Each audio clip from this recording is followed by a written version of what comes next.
আমার মনে হয় না আর এনসিপি দাঁড়াতে পারবে। তারা এখন বিএনপির সাথে একটা অ্যালাইনমেন্টে যাবে, তবে এনসিপি ভাঙবে। আমার অনুমান হাসনাত থাকবে না এনসিপিতে, হাসনাত থাকতে পারবে না। হাসনাত বাইর হয়ে গেলে এনসিপির 80% হাসনাতের সাথে যাবে। বাংলাদেশের মেইন স্ট্রিম রাজনীতি হবে ভারতীয় আধিপত্যবাদের বিরোধী ইসলামী ধারার রাজনীতি। এই জায়গাটা কার্যকরভাবে মার্চ ফর গাজা আর শাহবাগ 2.0 পূরণ করতে পারতো। এইটা ইন্ডিয়া বুঝে গিয়ে, মানে এই জায়গায় যে ঐক্যটা হয়েছে না, সেইটাই পূরণ করতে পারতো এই গ্যাপটা। এটা ইন্ডিয়া বুঝে গিয়ে গোমারা সারা করে দিল এই ঐক্যে। অসুবিধা নাই, এই ঐক্য আবারও দাঁড়াবে।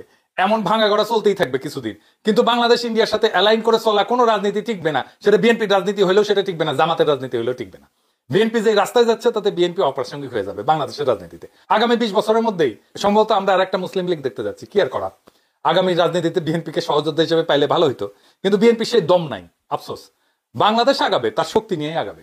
আগামীর রাজনীতির গতিপথ নির্ধারিত হয়ে আছে। যে এটা দেখতে পারে, এটা যে ধারণ করতে পারে, তারাই আগামীর নেতা। সেই নেতাদের অপেক্ষায় আমরা আছি। বাংলাদেশ এখন এক অস্থির কিন্তু সম্ভাবনাময় সন্ধিক্ষণে দাঁড়ায় আছে। এখানে বিভ্রান্তির সাথে জন্ম নিছে নতুন ঐক্যের বীজ।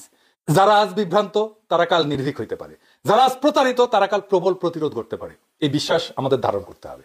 আমরা দেখছি বিপ্লবের পরে বিপ্লবীদের অবমূল্যায়ন হয়, সুবিধাবাদীরা ক্ষমতা কক্ষিগত করে, আর পুরনো খেলোয়াড়রা নতুন চেহারা পরে ফিরে আসে।